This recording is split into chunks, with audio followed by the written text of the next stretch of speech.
Alright, I'm going to skip prototyping for now, and we'll come back to that after we jump through these down here. Let's make this a little bit bigger. Our shape here. Got it covering most of our screen. Now let's go down to opacity. Opacity is going to give you the ability to make an item transparent. So as you decrease the opacity, you can start seeing through that object, which is a really cool design technique, and I'm sure you've seen this in quite a few places. And depending on how opaque you can make it very subtle. You can make it just slightly transparent and then put your designs right on the top of it. Alright, now let's go down to the style section. And this is one of my favorite sections because you can do so much with it. I'm going to zoom in here and let's create a little button. Let's move this. Let's make it just a little bit bigger. Alright, so first up we have the fills section over here. And with fills, this is where you can select the color to apply to your shape.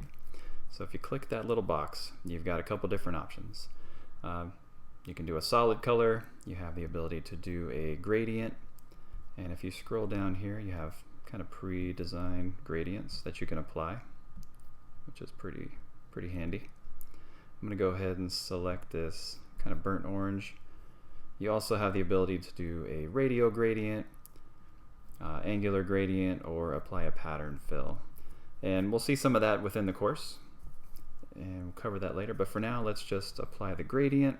I like what that looks like right there. Let's talk a little bit more about the gradient coloring. At the top and bottom, you've got these reference points, and these are the color reference points. So you can click between each one. And if you notice, when I move my cursor down here, you got a plus icon. You can actually add another one if you want to. So I'll delete that for now. Let's start at the top. Now this is the color that's going to be applied at the top. And I can change that by clicking and moving this around. I can move my slider. I can choose something greenish and create kind of my own gradient. And then same with the bottom one. Once I select my bottom reference point, I can come down to this green. I can make it just a little bit darker, and we can have something like that. If you're ever having trouble coming up with gradients, there's this really cool website, uigradients.com. And let's see, let's go back to show all gradients. You can select kind of a color scheme that you want and then choose what you like. Let's actually go with something orangish. Let's go with this flare that I just had up. And what you can do is just click on the code here, the hex value, go back into Sketch, and then you can paste that in. Command V to paste, hit enter. Now I've got that color there. Let's select our other reference point. You can select it over here as well, or you can come over in the canvas, select it right there. Come back over to UI Gradients, click that other color, come back to your hex color and paste that in. And now you have that gradient populated in your design, and there's tons to choose from. You've also got the option of using this little color picker here. I've used this one quite a bit when I'm trying to pull colors from a design. So just as an example, if I was making this button and I wanted to pull something maybe from this background here, I'd choose, let's see, my top reference point, get my color picker. This allows you to zoom in. I'll select a color, maybe I'll do this orange. And then just to make it easier, let's change it back to solid real quick. Let's use the color picker. Let's get something maybe a little darker orange or lighter, something like that. And when I choose my gradient, I'll have my top reference point selected, and I'll just lighten that up just a little bit by dragging this cursor up. I'll select my bottom reference point, and that one's a little more reddish. I can slide that over if I want it to be a little more orange. I can click and drag the color and darken that up a bit. So it's kind of pulling from the design, which I really like to do. Alright, so now we've got some colors applied.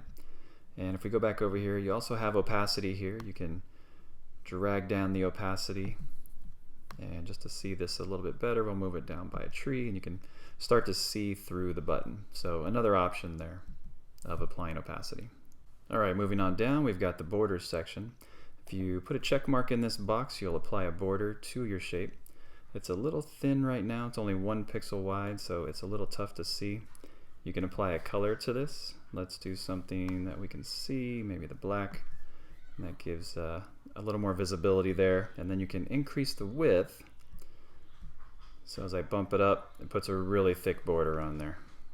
Additionally, you have the same kind of thing. You've got a color picker here where you can drag the color around, which I just showed you. You can apply a gradient.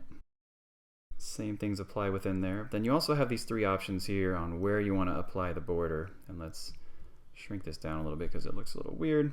Right now it's an inside border, so it's on the inside of the shape. You can do it kind of in the center of the shape, so it's half outside the shape, half inside the shape, and then you've got the ability to push it to the outside your shape, which increases the overall size of it just slightly. Okay, and also we have dash and gap over here on the right hand side in the border section. So you have the ability to break this border up into dashes and specify how big of a gap to include. So just as an example, I'm going to put a 5 pixel dash, and then when I tab over, you see that my border now has 5 pixel dash marks.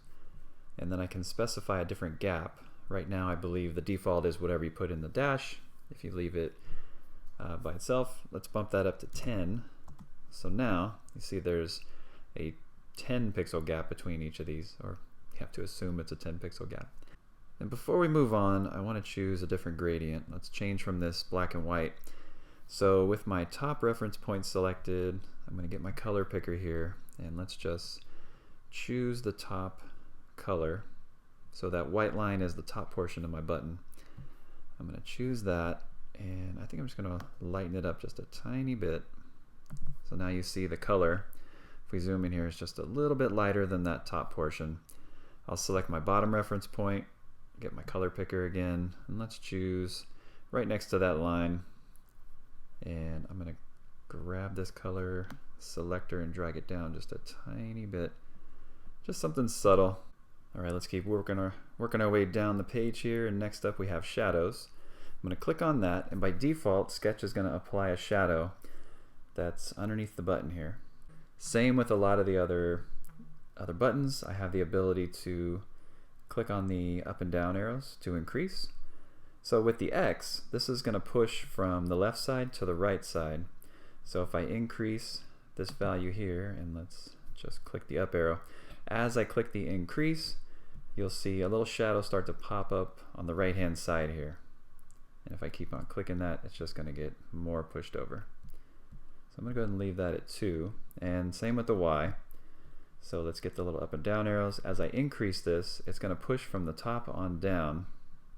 So as I bump that up, you see the shadow starts to grow downwards. You can also do a minus value with these.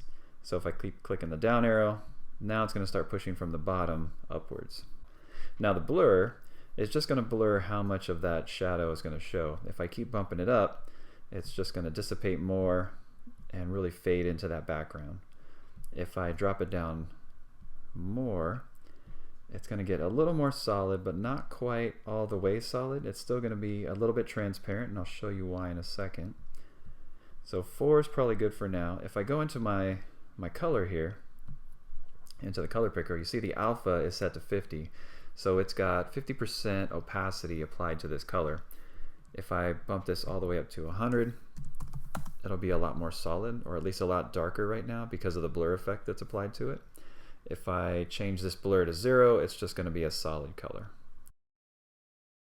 There you go. Now we've got a solid color back here. So the blur definitely adds to the effect. And while we have the color picker open, so you have the ability to choose different colors for your shadow. If you want to apply a whitish kind of glowing effect there, you can do that. If you wanted red, you can do that. A little harder to see. Black by default is usually what it's going to be, but you have the option to mix it up. Now with the spread, this is going to increase the pattern, just like blur kind of made it go out a little bit more. Blur is going to have the same effect, but it's going to take, or spread's going to have that same effect, but it's going to take that same blur and push it out quite a bit more.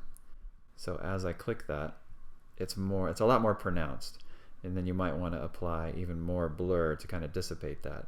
So you can see how you can really customize this to get something really unique. Spread back to 0, and I think for our button I'm just going to apply this default shadow here. So as we're working our way down the page, we're seeing our button kind of come to life and get a little more depth to it.